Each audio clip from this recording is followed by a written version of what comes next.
है आप लोग का class 10 political science chapter 3 gender religion and caste. इसके पहले 2 पार्ट्स में हम लोगों ने जेंडर रिलीजन दोनों को पढ़ लिया है। ये तीसरा पार्ट है, इसमें हम लोग कास्ट के बारे में पढ़ेंगे।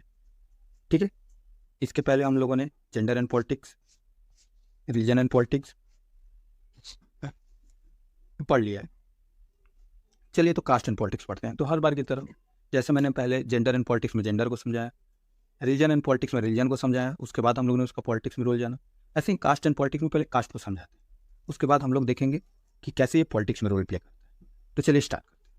सिस्टम जो है एक सिस्टम ऑफ स्ट्रेटिफिकेशन है। स्ट्रेटिफिकेशन का मतलब ये होता है कि रैंकिंग, जैसे अब किस स्कूल में रैंकिंग दी जाती है, जो अच्छा मार्क्स लाता है उसको 1 रैंक 2 रैंक 3 रैंक, ऐसे रैंक बेस्ड डिवीजन।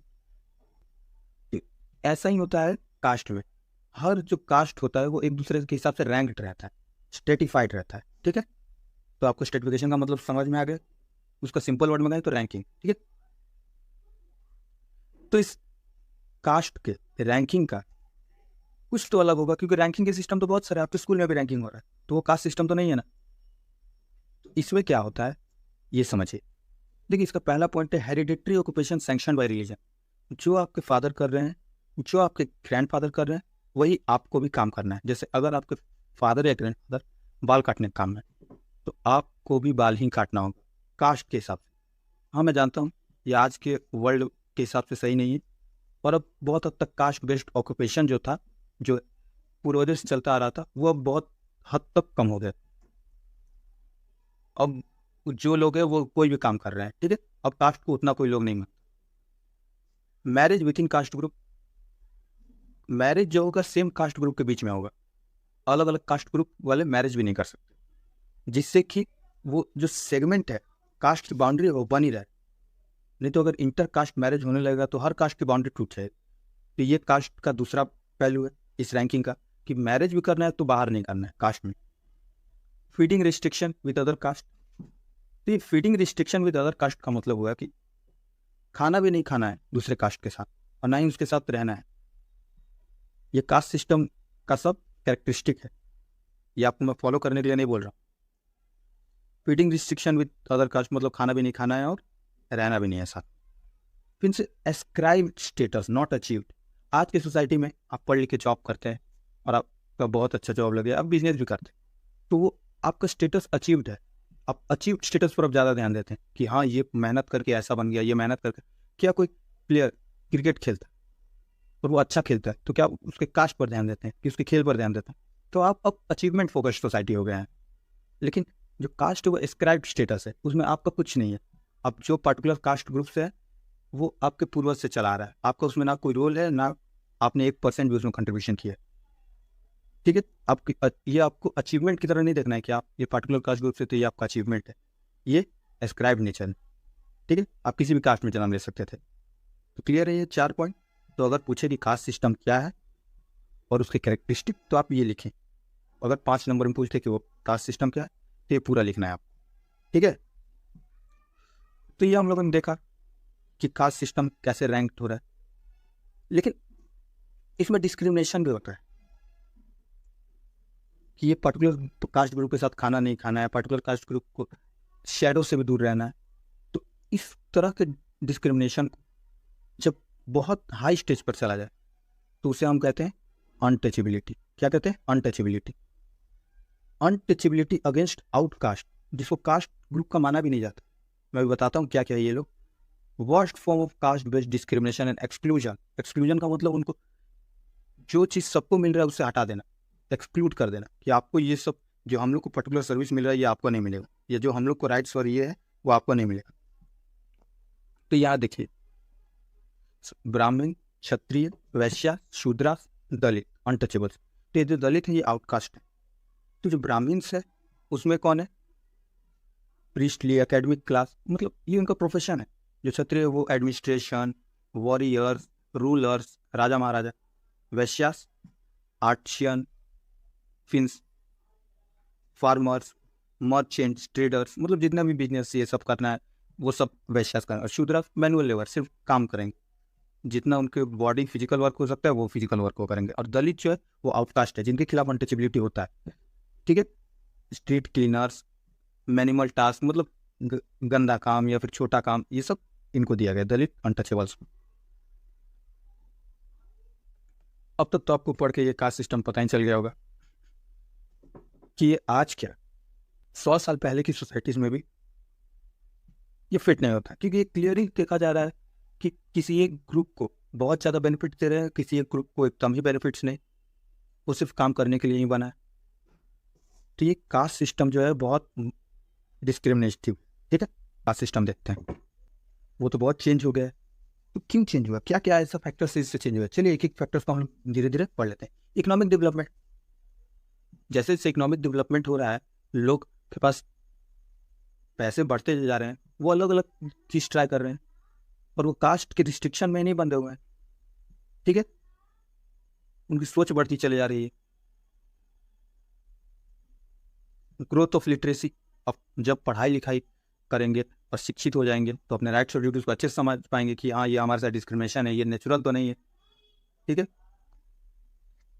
एक कर्म थ्योरी है, उसमें ये कहा जाता है कि अगर आप इस जन्म में अच्छे से अगर काम कर देते हैं तो अगले जन्म में आपको हाई कास्ट में जन्म मिलेगा। तो वो लोग जो लोअर कास्ट थे उसको नेचुरल मानने लगे, ठीक है। लेकिन लिटरेसी जैसे जैसे बढ़ा तो उनको पता चल कि नहीं, ये नॉर्मल नेचुरल नहीं है, ये तो सोसाइटियल है, सोशल है, ठीक है। अर्बनाइजेशन, अब शहर बढ़ गया और शहर में जानते ही हो कितना भीड़ होता है। अब आप बस में रहेंगे तो ये थोड़ी पूछते हैं कि बगल वाली सीट पर किस कास्ट का आदमी बैठा है, तो आप ये हो ही नहीं सकता। शहर में जैसे पॉपुलेशन डेंसिटी है, तो आप अर्बनाइजेशन को भी कह सकते हैं, एक ही फैक्ट्री में अलग अलग कास्ट ग्रुप के लोग काम कर रहे हैं। सबसे बड़ा इसमें फैक्टर है ऑक्यूपेशनल मोबिलिटी, कि ऑक्यूपेशन अब जो चाहे आप वो चूज कर सकते हैं, ठीक है। ऐसा नहीं है कि ऑक्यूपेशन अब कास्ट स्पेसिफिक ही है, क्योंकि इतना ज़्यादा नया नया जॉब, इतने नए नए एवेन्यूज आ गए हैं कि आपके पास अनगिनत स्रोत है, अनगिनत तरह के काम है कि आप कोई भी काम कर सकते हैं। तो अब ये कास्ट बेस्ड जो डिस्टिंक्शन था ऑक्यूपेशन का, अब वो नहीं रहा। कॉन्स्टिट्यूशन ने प्रोविड किया है डिस्क्रिमिनेशन कास्ट बेसिस पर, जैसे कॉन्स्टिट्यूशन ने रिलीजन बेसिस पर डिस्क्रिमिनेशन प्रोविड किया है, वैसे कास्ट बेसिस पर भी डिस्क्रिमिनेशन प्रोविड किया। कास्ट बेस्ड डिस्क्रिमिनेशन भी नहीं हो सकता कि कोई जॉब है वो पर्टिकुलर कास्ट ग्रुप को ही नहीं, सबको मिलना चाहिए। और यहाँ तक कि सुप्रीम कोर्ट और हाई कोर्ट ने मंदिर में जो ये पुजारी रहते हैं और जो पंडित जी रहते हैं उनके लिए भी अब एक सिस्टम ला दिया, मेरिट बेस्ड सिस्टम का है, कि अब ये पर्टिकुलर कास्ट ग्रुप के लोग ही वहाँ नहीं रहेंगे, ये नॉलेज बेसिस पर होगा। सुप्रीम कोर्ट के बहुत सारे जजमेंट और मद्रास हाई कोर्ट ने कुछ दिन पहले ही ये जजमेंट दिया है, ठीक है। और रिजर्वेशन मिलने से, रिजर्वेशन की जरूरत क्यों है, ये बहुत लंबा टॉपिक है, लेकिन मैं छोटे में बताता हूँ शॉर्ट में, कि जो कास्ट ग्रुप्स को दबाया गया है हिस्टोरिकली, उनको कुछ ना कुछ तो कंसेशन देना पड़ेगा ताकि वो इक्वल आ जाए, फिर कम्पीट हो। कि ऐसे ही अगर आप कंपटीशन ओपन खोल देंगे तो जो पहले से डेवलप लोग हैं वो और ज़्यादा डेवलप्ड हो जाएंगे, और इन लोग को डेवलपमेंट का उतना चांस ना मिले, फिर से वो दबाएंगे। तो इसलिए रिजर्वेशन दिया, तो रिजर्वेशन से कास्ट पर असर पड़ा और कास्ट बेस्ड डिस्क्रिमिनेशन कम हो गया, ठीक है। लेकिन ऐसा नहीं है कास्ट इन सब फैक्टर्स की तरफ चलते पूरी तरह से खत्म हो गया। कास्ट अभी भी है, बहुत जगह काम करता है। जैसे मैरिज जो होता है वो कास्ट बेस्ड होता है, पर्टिकुलर कास्ट ग्रुप में ही होता है। बहुत हद तक जो मैरिज होता है अभी भी कास्ट में ही होता है, सेम कास्ट में। अनटचेबिलिटी अभी भी है, हाँ। वैसे डायरेक्ट अनटचेबिलिटी नहीं है कि मैं तुमको नहीं छूंगा, तुमको देखना नहीं चाहता, मतलब, लेकिन दिमागी तौर पर है कि हाँ ये अनटचेबल है, तो इससे थोड़ा दूर से बिहेवियर में दिख कि देखो ये कितना गंदा है, ठीक है। Non access to education to lower caste still lag behind. अगर हम ऐसे देखें अगर कि लिटरेसी लेवल में, तो लोअर कास्ट अभी बहुत पीछे है एजुकेशन अपर कास्ट के हिसाब से। देख रहे हैं डिस्क्रिमिनेशन का नतीजा, इसलिए उन्हें रिजर्वेशन दिया गया, ठीक है। तो अभी भी कास्ट का हम क्लियरली देख पा रहे हैं कि अभी भी कास्ट है, क्योंकि एजुकेशन लेवल में भी लोअर कास्ट नीचे है, ठीक है। अपर कास्ट ज़्यादातर अर्बन एरियाज में रहते हैं, मतलब ऐसा कहीं कि अर्बन एरियाज में ज़्यादातर जो पॉपुलेशन है वो अपर कास्ट का है, सॉरी अपर कास्ट मेजोरिटी में, मतलब वही लोग ज़्यादा रहते हैं, क्योंकि उनको पहले डेवलपमेंट मिल गया, वो लोग पहले वहाँ चले गए। जैसे कि हम लोगों ने चैप्टर 1 में देखा था फ्रेंच वाले में, बेल्जियम में, कि फ्रेंच जो है उनको पहले डेवलपमेंट मिल गया तो वो चले गए थे कैपिटल में, और 80-20 का रेशियो था तो डेवलप्ड एरिया में ज़्यादातर कौन लोग रहते हैं? जिनको पहले डेवलपमेंट का फायदा मिल गया। और अपर कास्ट क्योंकि पहले से ही डेवलप थे तो ये इसका फायदा बहुत अच्छे से उठाए। ठीक है, चलिए caste in politics. Caste in politics मतलब पॉलिटिकल पार्टीज कैसे कास्ट को यूज कर रही हैं इलेक्शन में, ये हम देखेंगे। पॉलिटिकल पार्टीज कास्ट को कैसे यूज कर रही है इलेक्शन में। जैसे वहाँ हम लोगों ने देखा कि पॉलिटिकल पार्टीज कैसे मोबिलाइजेशन के लिए रिलीजन को यूज कर रही थी, यहाँ हम लोग देखेंगे पॉलिटिकल पार्टी कैसे कास्ट को यूज कर रही है। पार्टी चूज करती है कैंडिडेट कास्ट कॉम्पोजिशन को ध्यान में रखते हुए कि इस पार्टिकुलर एरिया में ये कास्ट मेजोरिटी में, तो इस कास्ट ग्रुप के अगर कैंडिडेट को हम लोग अगर इलेक्शन में उतारें तो इसके जीतने की संभावना ज़्यादा है।